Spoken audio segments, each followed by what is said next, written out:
اور فضیلت اتنی بیان فرمائی حسن خلق کی کہ ایک حدیث میں فرمایا نبی کریم صلی اللہ علیہ وسلم نے کہ ان اللہ لیدرک بحسن الخلق درجۃ القائم الصائم،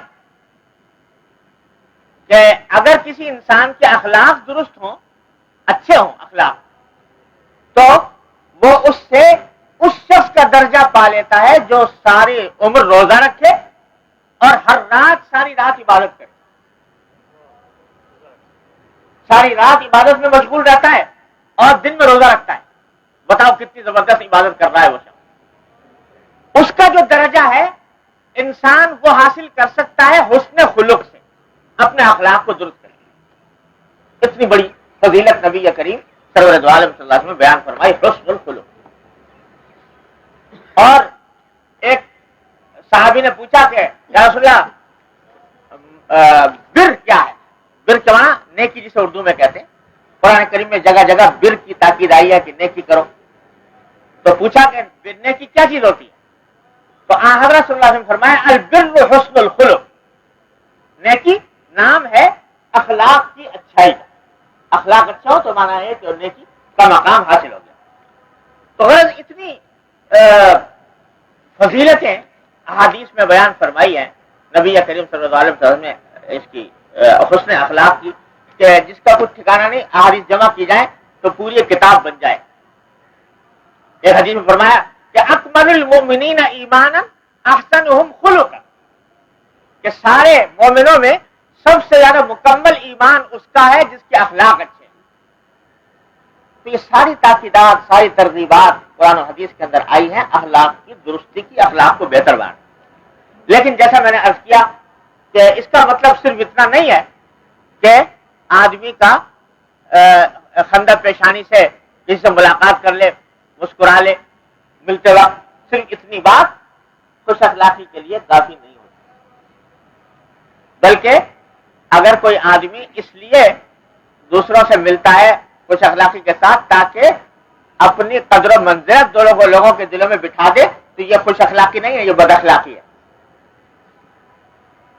اسلام میں اخلاق کا جو مفہوم ہے وہ بڑا ہماگیر، بڑا شامل، بڑا عام مفہوم ہے. اخلاق جمع ہے خلق کی. ذرا خوب سمجھ لیجیے، اخلاق جمع ہے خلق کی. اور خلق کے معنی ہوتے ہیں، یہ اندر کی ایک کیفیت ہوتی ہے، دل کی اندر کی کیفیت ہوتی ہے کہ انسان کے باطن میں، انسان کے دل میں ایسی صفتیں پیدا ہو جائیں جو اللہ کو مطلوب ہے، اور ایسی صفتوں سے دل خالی ہو جائے جو اللہ کو مبغوض ہے، اللہ کو ناپسند. یہ ہے خلق، حسن خلق.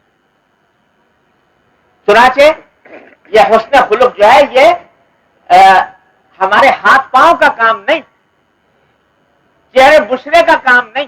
چہرہ بشرا اور ہاتھ پاؤں اس کو ظاہر ضرور کرتے ہیں، لیکن کام یہ ہاتھ پاؤں کا اور چہرے بشرے کا نہیں ہے. اس کا تعلق دل سے ہے کہ دل کی درستی ہو، دل کے اندر صحیح صفتیں پیدا ہو اور بری صفتوں سے انسان کا دل پاک. اب یہ کیا کہ صاحب مل تو لیے مسکرا کے اور بظاہر بڑے اچھے طریقے سے پیش آئے، اندر دل کے اندر بغض بھرا ہوا ہے، کینہ بھرا ہوا ہے، حسد بھرا ہوا ہے. دل میں یہ خیال ہے کہ یہ آگے کیوں بڑھ گیا، اس کے پاس دولت کیوں زیادہ آ گئی، یہ کیوں ہم سے آگے نکل گیا. اس قسم کے خیالات دل میں بھرے ہوئے ہیں اور زبان سے میٹھی میٹھی باتیں کر رہا ہے اور ہنستے ہوئے مسکراتے ہوئے مل رہا ہے. تو چاہے دنیا اس کو خوش اخلاقی کہے، اسلام اس کو خوش اخلاقی نہیں کہے گا، اس واسطے کہ دل کی حالت خراب ہے. مل تو رہا ہے بظاہر دیکھنے کے اندر بڑے ادب سے، طریقے سے مل رہا ہے، سلیقے سے مل رہا ہے، ایٹیکیٹ کے مطابق مل رہا ہے، دوسروں سے معاملہ کر رہا ہے، لیکن دل میں تکبر بھرا ہوا، میں بڑا ہوں، یہ چھوٹا ہے، اس کی تحقیر بھری ہوئی. یہ خوش اخلاقی نہ ہوئی، یہ بد اخلاقی ہے بدترین. مل تو رہا ہے اس طریقے سے بظاہر اعمال ایسے کر رہا ہے کہ جیسے خوش اخلاق انسان کیا کرتا ہے، لیکن دل میں کاٹ کپٹ ہے. تو یہ ساری باتیں بد اخلاق. تو اخلاق اس وقت اچھے ہوں گے جب دل کے اندر سے بغض نکلے، کینہ نکلے، حسد نکلے، تکبر نکلے، منافقت نکلے، دکھاوا نکلے. یہ چیزیں جب نکلیں گی تب انسان کے اخلاق درست ہوں گے. اور اگر یہ چیزیں دل میں بھری ہوئی ہیں تو چاہے وہ کیسے ہی بظاہر دیکھنے میں خوش اخلاق لگ رہا ہو، اسلام کی نظر میں، اللہ اور اللہ کے رسول کی نظر میں وہ خوش اخلاق نہیں. یہ چیزیں نکالنی ضرور. تو خوب اچھی طرح سمجھ لیجئے کہ دین نے جو احکام ہمیں عطا فرمائے ہیں وہ دو قسم کے ہیں. ایک وہ ہے جن کا تعلق ہمارے ظاہری اعضاء سے ہے، وہ کام ہمارے ظاہری اعضاء سے انجام پاتے ہیں. نماز ہے، یہ ظاہری اعضاء سے انجام دیا جاتا ہے. روزہ ہے، زکوٰۃ ہے، حج ہے، یہ اعمال ہیں جو ظاہری اعضاء سے تعلق رکھتے ہیں. اور کچھ ایسے اعمال کا حکم دیا جن کا تعلق ظاہری اعضاء سے نہیں بلکہ دل کو درست کرنے سے ہے. وہ کہلاتے ہیں اعمال باطنہ، اور انہی کو اخلاق بھی کہتے ہیں. وہ بھی اسی طرح فرض ہے جیسے نماز فرض ہے، روزہ فرض ہے، زکوٰۃ اور حج فرض ہے، وہ بھی اسی طرح فرض ہے. وہ کیا ہے؟ مثلا وہ فرض ہے اخلاص، کہ دل میں اللہ جل جلالہ کو کی خوشنودی کا خیال ہو ہر کام کے اندر، اس کو اخلاص کہتے ہیں. یہ فرض ہے، اس کی تحصیل فرض ہے. اگر اخلاص نہیں تو ایسا ہی ہے جیسے آدمی بے نمازی ہو، نماز کا ترک کرنا جتنا گناہ ہے اخلاص کو چھوڑنا بھی اتنا ہی بڑا گناہ ہے. اسی طریقے سے یہ فرض ہے کہ انسان کے اندر تواضع کو چھوڑنا بھی اتنا ہی گناہ ہے جتنا کہ نماز اور روزے کو چھوڑنا. یہ ضروری ہے. اسی طرح انسان کے اصلاح کے لیے ضروری ہے کہ اس کے اندر دوسروں کے لیے ایثار ہو، کہ دوسروں کے لیے ایثار کا مادہ، یہ ضروری ہے. یہ اخلاق اس کے اندر ہونے چاہیے. تو بہت سے ایسے اخلاق ہیں جن کا کی تحصیل فرض ہے نماز روزے کی طرح، اور بہت سے ایسے اخلاق ہیں جن کو گناہ قرار دیا گیا. جیسے اعمال ظاہرہ کے اندر بہت سے گناہ ہیں. رشوت لینا گناہ ہے، سود کھانا گناہ ہے، چوری کرنا گناہ ہے، ڈاکہ ڈالنا گناہ ہے، خنزیر کھانا گناہ ہے، شراب پینا گناہ ہے. ایسا ہی حسد کرنا گناہ ہے، تکبر کرنا گناہ ہے، بغض رکھنا گناہ ہے. جو گناہ شراب پینے کا ہے، بغض رکھنے کا گناہ اس سے کم نہیں. جو گناہ خنزیر کھانے کا ہے اور حسد کرنے کا گناہ اس سے کم نہیں. بلکہ اعمال باطنہ کی جو اخلاق کی اہمیت اس لحاظ سے بڑھ جاتی ہے کہ یہ اخلاق در حقیقت اعمال ظاہرہ کی بنیاد ہوتے ہیں. اخلاق اگر خراب ہے تو اعمال ظاہرہ بھی خراب ہو جاتے ہیں. فرض کرو اخلاص نہیں ہے دل میں، دکھاوا ہے، تو دکھاوے کے تحت جو نماز پڑھو گے وہ نماز بیکار، وہ اس کی کوئی وقت نہیں اللہ تبارک و تعالیٰ کے یہاں. حدیث میں نبی کریم صلی اللہ علیہ وسلم نے فرمایا من صلی یرائی فقد اشرک باللہ، جو شخص نماز پڑھے دکھاوے کے لیے تو وہ ایسا جیسے اس نے اللہ کے ساتھ شریک ٹھہرایا. بتائیے، اللہ کے ساتھ شریک ٹھہرایا. کیوں؟ اس لیے کہ نماز تو پڑھنی تھی اللہ کے لیے، وہ اللہ کے بجائے کسی مخلوق کو دکھانے کے لیے پڑھ رہا ہے، اس کو خوش کرنے کے لیے پڑھ رہا ہے. تو یہ ریا ہے اور یہ شرک کے قریب ہے. شرک خفی کا ہے کہتے ہیں صوفیاء کرام ریا. تو اب اگر اخلاص دل میں نہیں، اخلاق کی یہ درستی نہیں ہوئی کہ اخلاص پیدا نہیں ہوا، تو اعمال ظاہرہ بھی بیکار ہو گئے، اس کی بھی کوئی وقت نہ رہی. لوگ صدقہ تو کر رہا ہے، بہت اللہ کے راستے میں خرچ کر رہا ہے، لیکن اللہ کے راستے میں خرچ اس لیے کر رہا ہے تاکہ لوگوں کو یہ دکھائے کہ میں بڑا سخی ہوں اور میں بڑا اللہ کے راستے میں خرچ کرنے والا ہوں. تو یہ چونکہ دل میں اخلاص نہیں تھا تو اس کی وجہ سے ظاہری عمل بھی بیکار ہو گیا، بے مصرف ہو گیا، اس کا کوئی فائدہ آخرت میں ظاہر نہیں ہو.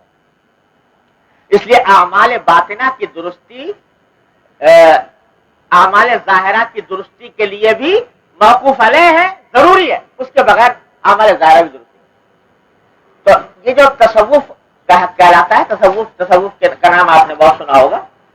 اس تصوف کا حاصل صرف یہ ہے کہ اخلاق باطنہ درست ہو جائے. یہ ہے تصوف. فقہ بحث کرتی ہے اعمال ظاہرہ سے. فقہ اٹھا کر دیکھو فقہ کی کوئی کتاب تو اس میں لکھا ہوگا کہ نماز کیسے پڑھو, روزہ کیسے رکھو, حج زکات کیسے ادا کرو اور معاملات کیسے کرو. یہ فقہ کی کتاب اس سے بحث کرتی ہے. اور تصوف بحث کرتا ہے اخلاق سے, کہ اخلاق کیسے درست ہو. اخلاق اگر درست نہیں تو سب اعمال ظاہرہ بھی خراب ہو جائیں گے. اس لیے شریعت کے دو بازو ہیں, یہ اعمال ظاہرہ, اعمال باطنہ, فقہ اور تصوف. ان دو کی سے مل کر شریعت بنتی ہے.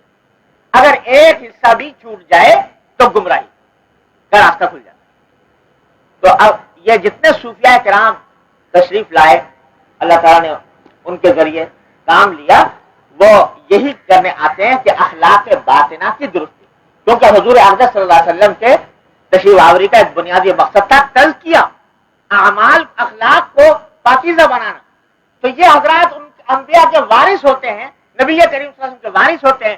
تو یہ انسان کے اخلاق میں سے ان گندگیوں کو نکال دیں. اور یہ اخلاق باطنہ جو ہے در حقیقت ان کی مثال بیماری کی ہے. جیسے انسان کے جسم میں بیماری لگ جاتی ہے, بخار ہو گیا, کسی شخص کو کھانسی ہو گئی, نزلہ ہو گیا, بخار ہو گیا, دمے کی تکلیف ہے, شگر کی تکلیف ہے, وغیرہ وغیرہ ہزاروں بیماریاں ہیں. اسی طریقے سے یہ اخلاق باطنہ کے اندر جو فساد آتا ہے یہ بھی بیماری ہے, یہ روحانی بیماری. اور اس روحانی بیماری کا علاج کرتے ہیں صوفیاء کرام. جس طرح جسمانی بیماری کے لیے باقاعدہ ایک علم ہوتا ہے کہ آدمی طب کا علم حاصل کرے اور اس کے بعد کسی معالج کے ساتھ رہ کر کام کرے تو وہ اس کو ایک ملکہ پیدا ہو جاتا ہے, وہ پہچان لیتا ہے کہ یہ بیماری کیا ہے اور پھر اس کی دوا تجویز کرتا ہے. اسی طرح یہ باطنی جو بیماریاں ہیں, حسد کی بیماری لگ گئی ہے, ریا کی بیماری لگ گئی ہے, بغض کی بیماری لگ گئی ہے, یہ ساری کی ساری بیماریاں ہیں, ان کی پہچان جسمانی ڈاکٹر کو نہیں ہوتی. اس کی پہچان ہوتی ہے اس اللہ کے بندے کو جس نے یہ روحانی علاج خود اپنا کرایا ہو کسی سے, اور اس روحانی علاج کرنے کا فن اور علم حاصل کیا ہو کسی سے. تو اس کو پتا لگتا ہے کہ اس شخص کے اندر تکبر کی بیماری ہے, اس میں نہیں. وہ پھر اس کا علاج بتاتا ہے کہ اس بیماری کا کیا علاج ہے. یہ ہے بتانے والا. تو یہ جس کو کہتے ہیں عرف عام میں لوگ اس کو پیر کہہ لو, شیخ کہہ لو, جو چاہو کہہ لو, مرشد کہہ لو, یہ مختلف قسم کے نام ہیں. لیکن حقیقت اس کی یہ ہے کہ وہ روحانی علاج کرنے والا ہے. یہ روح کو لگی ہوئی بیماریاں جو ہیں ان کو دور کرتا ہے اور ان کا علاج تجویز کرتا ہے کہ یہ دوا استعمال کرو, یہ علاج کرو, اس سے یہ فائدہ ہو. یہ ہے اصل حقیقت پیری مریدی کی.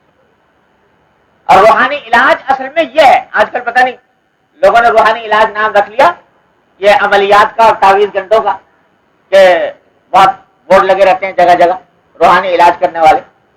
تو وہ روحانی علاج پتہ نہیں کس لیے نام رکھ لیا اس تعویذ گنڈوں کا اور عملیات کرنے کا.